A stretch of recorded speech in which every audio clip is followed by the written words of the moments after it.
Hello दोस्तों, कैसे आप लोग? आई होप आप लोग बहुत अच्छे होंगे। So guys, welcome to my channel mat reaction. आज हम जिस वीडियो में रिएक्शन देने वाले हैं, उस वीडियो का जो टाइटल है, India military is standing Taiwan war possibility. तो गाइज, अगर चाइना के साथ अगर ताइवान का युद्ध होता है तो क्या इंडिया का जो मिलिट्री है, क्या वो ताइवान को सपोर्ट करेगा क्या नहीं। सो इसी के ऊपर वीडियो होने वाला है। धवन सर का वीडियो है और इनका चैनल का नाम है वर्ल्ड अफेयर्स। वीडियो का लिंक मिल जाएगा आप लोगों को डिस्क्रिप्शन में। जाए डिस्क्रिप्शन को चेक कीजिए और भाई के चैनल को सपोर्ट कीजिए और उसके साथ साथ हमारे चैनल को भी सपोर्ट कर दीजिए। सो गाइस, चलिए शुरू करते हैं आज का वीडियो।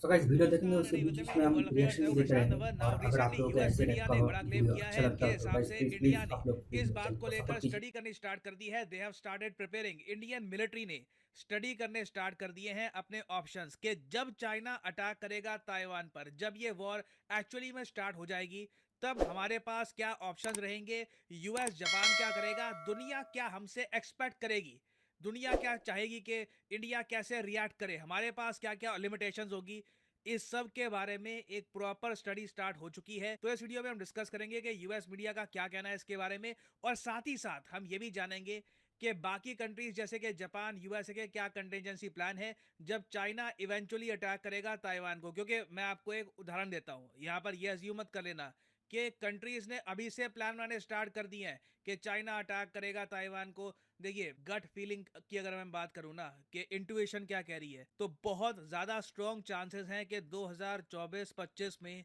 वॉर होगी। अब क्वेश्चन ये नहीं है कि वॉर होगी या नहीं होगी, क्वेश्चन यही है कि कब होगी। ये 2025 में या 26 में, it is bound to happen. और आपको एक उदाहरण देता हूं, बहुत ही छोटा सा एग्जांपल दूंगा आपको। 1940 में जाते हैं। जी हाँ, 1940 में वर्ल्ड वॉर टू के टाइम में जब नाजी जर्मनी ने फ्रांस पे आक्रमण किया था। जी हाँ, हिटलर ने पूरे फ्रांस को कब्जा लिया था। जरा दिक्कत नहीं आई हिटलर को, उसने आराम से फ्रांस की आर्मी को डिस्ट्रॉय कर दिया और कब्जा लिया। पूरी दुनिया देख रही थी कि यूके क्या करेगा, यूनाइटेड किंगडम। विंस्टन चर्चिल यहाँ पर उस वक्त पीएम थे। विंस्टन चर्चिल ने पता क्या कहा, इन्होंने ये कहा कि फ्रांस की जो बची कुची नौसेनाएं जो जर्मनी के हाथ में लग सकती है, उसको हम पहले ही बॉम्ब कर देती हैं। तो एक बहुत ही विचित्र केस देखने को मिला। फ्रांस के लोग यूके को कहते गए कि हमारी थोड़ी बहुत नेवी बची हुई है, बिखरी हुई है, उन पर बॉम्बिंग मत कर देना, वो लोग तुम पे अटैक नहीं करेंगे। मगर यूके ने फ्रांस की एक ना सुनी। जैसे ही जर्मनी ने पेरिस कब्जा लिया, यूके ने फ्रांस की बची कुची नौसेना पर बॉम्बिंग कर दी। करीब बताया जाता है इस बॉम्बिंग में करीब 1000 लोग फ्रांस की नौसेना के मारे गए थे। और ये एक क्रूअल फैक्ट है। इवन दो यूके और फ्रांस एलाइज थे, दोनों मित्र मुल्क देश थे, बट जब वॉर स्टार्ट हो गई और यूके को खतरा दिखा कि अब तो फ्रांस हाथ से निकल गया, अब इनकी मिलिट्री भी जर्मनी इस्तेमाल करेगा यूके के अगेंस्ट, तो इन्होंने फ्रांस की आर्मी को ही अटैक करना स्टार्ट कर दिया अर्ली ऑन। और इसके बारे में आप अगर पढ़ना चाहें तो पढ़ सकते हैं। अटैक ऑन मेर्स एल खरीब बहुत ज्यादा एक इनफेमस इंसिडेंट है। तो मैं बस एग्जाम्पल के लिए आपको बता रहा हूं यहां पर कि कंट्रीज क्या क्या कर सकती है, किस हद तक जा सकती है वॉर प्रिपरेशन के नाम पर। तो डिस्कस करते हैं इस टॉपिक को इन डेप्थ। मगर आगे बढ़ने से पहले आपसे क्वेश्चन पूछूंगा। क्वेश्चन यहां पर यह है कि इसरो के चंद्रयान 3 मिशन के बाद किस एशियन कंट्री ने खुद का एक मून लैंडर लॉन्च कर दिया है। यह है यहाँ पे आपकी option, Japan, south Korea, Vietnam या फिर नॉर्थ कोरिया। कमेंट सेक्शन में करिए उत्तर, सही आंसर आपको मिलेगा वीडियो के एंड में। ना मैं जानता हूं कि सबसे बड़ा सो दोस्तों, यहाँ पर जो ऑप्शन है वो है ऑप्शन ए, जापान। ठीक है, मैंने न्यूज़ में भी सुना था और आई होप आप लोगों ने भी सुना होगा। तो ये जो आंसर होगा वो जापान होगा। मुझे लगता है जापान। अगर आप लोगों को लगता है कि जापान के अलावा साउथ कोरिया, वियतनाम और नॉर्थ कोरिया हो सकता है, कमेंट बॉक्स में जाइए और बताइए।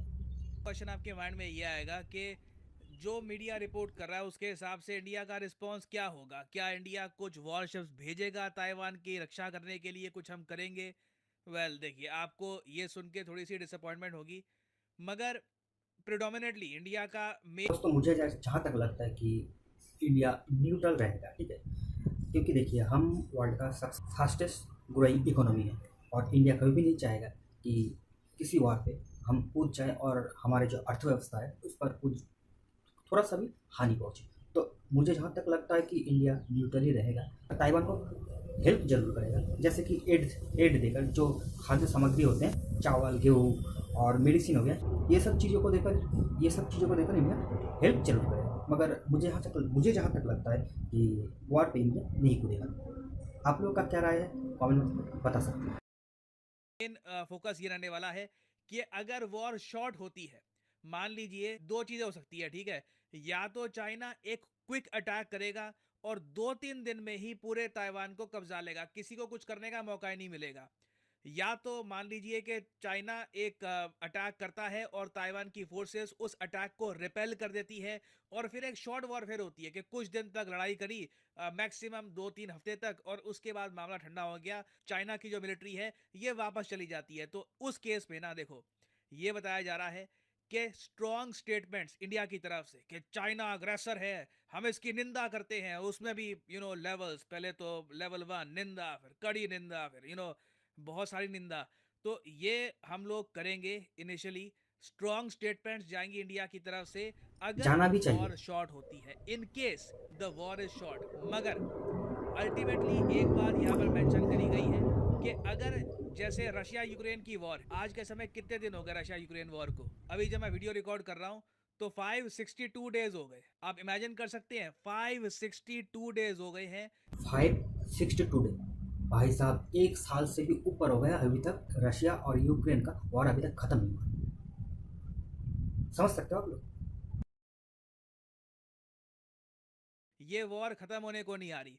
और सेम केस अगर चाइना ताइवान के बीच में होता है, और ये बिल्कुल हो सकता है, अगेन मैं कहूंगा हम इस सब से इतना दूर नहीं है, it is only a matter of when. अब ये वॉर होगी जरूर, क्वेश्चन ये है कि कब होगा। अगर मान लो कि ताइवान के अटैक में फंस गया कि ना ये कब्जा पा रहे हैं ना ये छोड़ पा रहे हैं, जिस तरीके से रशिया के साथ हुआ यूक्रेन में, उस केस में इंडिया से एक्सपेक्ट किया जाएगा कि इंडिया कुछ एक्शन ले। अब यहाँ पे आप कहोगे क्या एक्शन हम ले सकते हैं? कई रिपोर्ट्स ये दावा कर रही है कि वेस्टर्न कंट्रीज इंडिया को ये कहेंगी कि चाइना के साथ ट्रेड करना बंद कर दो, जिस तरीके से पश्चिमी देशों ने रशिया के साथ किया है, सेम टाइप का जो आप कह लीजिए स्टांस पश्चिमी देश चाइना को लेकर भी रखेंगे ना। मुझे पता नहीं कि इस बारे में यूरोप क्या बोलेगा, इवन इंडिया क्या बोलेगा, क्योंकि इंडिया बहुत कुछ इंपोर्ट करता है चाइना से। तो अचानक से हम उसको अगर ब्लॉक कर देते हैं तो हमारी डोमेस्टिक इंडस्ट्री को कितना झटका लगेगा, ये हमको असेस करना होगा। थैंकफुली हम लोगों ने आत्मनिर्भर भारत पहले ही स्टार्ट कर दिया है। तो मेरे हिसाब से अगर मान लीजिए सडनली 1-2 साल में हमको चाइना के साथ ट्रेड रोकना पड़ता है बिकॉज ऑफ जियोपॉलिटिकल रीजंस, कुछ झटका लगेगा, पीड़ा होगी, बट अल्टीमेटली हमारा देश उसको सरवाइव कर लेगा। और लॉन्ग वॉर सिनेरियो में एक देखिए एक्सपेक्टेशन इंडिया से ये भी होगी बाकी देशों की कि इंडिया वेपन सप्लाई करे ताइवान को, कुछ ना कुछ वेपन्स। आप मतलब मुझे लगता नहीं है कि इंडिया बहुत कुछ ज़्यादा एक्सपोर्ट कर पाएगा। आई मीन एक्सपोर्ट भी गलत वर्ड है, उस वक्त तो हम लिटरली दान ही कर रहे होंगे वेपन्स। कुछ मिसाइल्स पर हैप्स, एयर डिफेंस सिस्टम्स, ये सब हो सकता है कि इंडिया प्रोवाइड करने की कोशिश करे ताइवान को। बट अगेन उसमें भी एक बहुत ही बड़ा क्वेश्चन ये होगा कि क्या ये सब किया जा पाएगा जब चाइना ने ताइवान को कंप्लीटली घेर लिया होगा। तो that is a big question itself. उसके अलावा देखिए यूएसए के कई जियोपॉलिटिकल थिंक टैंक्स ने ये कहा है कि इंडिया से एक एक्सपेक्टेशन ये होगी कि जो मलक्का स्ट्रेट है, यहाँ पे आप देख पाओगे ये जो कॉरिडोर है ना, ये है मलक्का स्ट्रेट, इससे चाइना बहुत कुछ इंपोर्ट एक्सपोर्ट करता है। तो इंडिया हो सकता है कि मलक्का स्ट्रेट को ब्लॉक कर दे, सिंस अंडमान और निकोबार आइलैंड्स बिल्कुल यहाँ पे पास में है। It can very much happen. और फाइनली अगर हम बात करें वर्ड्स के सिनेरियो की, अगर ये वॉर बहुत लंबे समय तक चलती है, 5-6 महीने तक चाइना की मिलिट्री डिप्लीट हो जाती है। देखो एक मैं कहूँगा कैलकुलेशन करी गई थी यूएस के एक बहुत ही बड़े थिंक टैंक द्वारा कि अगर चाइना अटैक कर। तो दोस्तों आप लोगों को क्या लगता है कि इंडिया को मलक का जो रूट है, जहाँ से चीन का जितना भी एक्सपोर्ट होता है, बाहर से जो भी चीज़ें आता है और वो जो भी चीज़ें बाहर भी बेचता है, ठीक है, ले जाता है, उस रूट को क्या इंडिया को बंद कर देना चाहिए? अगर मैं कहूँ तो बंद कर देना चाहिए, ठीक है, क्योंकि चाइना हमारे साथ बहुत भी गलत करते हैं। आप लोगों को पता है हमारे जो बॉर्डर एरिया है वहाँ पर चाइना हम लोगों के साथ कुछ भी सही नहीं कर रहा है। तो हमें यही लगता है कि ताइवान के साथ चाइना का वार हो तो इंडिया को बंद कर देना चाहिए, वेपन भी देना चाहिए फ्री में, जितना चाहिए उतना देना चाहिए, ठीक है। तभी चाइना को समझ में आएगा कि हम लोगों के साथ पंगा लेना इतना आसान काम नहीं है। ताइवान को तो क्या होगा, तो इन लोगों ने ये एस्टिमेट किया था कि चाइना की बहुत सारी जो नेवल शिप्स हैं ये डिस्ट्रॉय हो जाएगी, यूएसए को भी काफी नुकसान होगा, यूएसए के बहुत सारे जो वॉर प्लेन्स हैं ये शूट डाउन हो जाएंगे, यूएसए के कई जो मिलिट्री पर्सनल है मारे जाएंगे, ये वॉर गेम्स ने एंटिसिपेट किया था।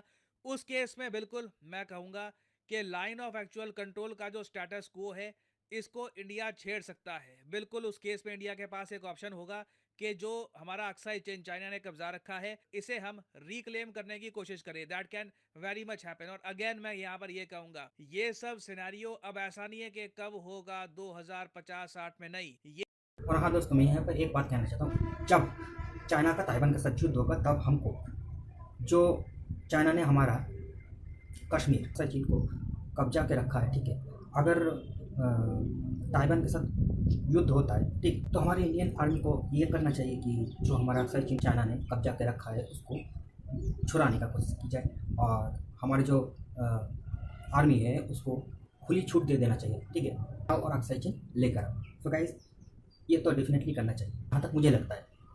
आप लोग क्या लगता है, आप लोग कमेंट बॉक्स में बता सकते हैं। ये बहुत ज़्यादा नज़दीक है और कभी ना कभी आने वाले समय में इंडिया को मेजर डिसीजंस लेने होंगे जो कई दशकों तक हमारे कंट्री की जो जियोपॉलिटिकल इक्वेशंस हैं, जो हमारे रिलेशंस हैं बाकी कंट्रीज के साथ, उनको इम्पैक्ट करने वाले हैं। तो बिल्कुल सही टाइम पर हम ये स्टडी कर रहे हैं। और अगेन यहाँ पर एक बात ये भी मेंशन करनी पड़ेगी कि रशिया का भी एक फैक्टर रहेगा कि रशिया क्या कहता है, रशिया का क्या रिएक्शन होगा।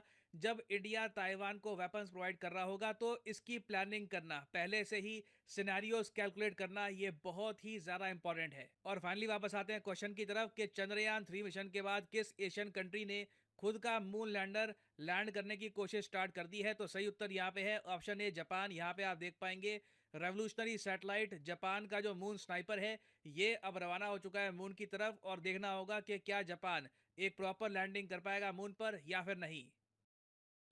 सो गाइस, वीडियो होता है यहीं पे ख़त्म, और आप लोगों को मैंने कहा था कि जापानी होगा, ठीक है, और आंसर भी जापानी हुआ है। अगर चाइना के साथ ताइवान का युद्ध होता है तो इसमें इंडिया का बहुत ही फ़ायदा हो सकता है। मुझे लगता है कि इंडिया का बहुत फ़ायदा हो सकता है, ठीक है, अक्सर चीज़ हम लोगों को पता ही है। तो दोस्तों, आप लोगों को अगर वीडियो अच्छा लगा तो वीडियो को लाइक शेयर सब्सक्राइब कीजिए। नेक्स्ट वीडियो में नेक्स्ट टॉपिक को लेकर, तब तक के लिए जय हिंद, जय भारत।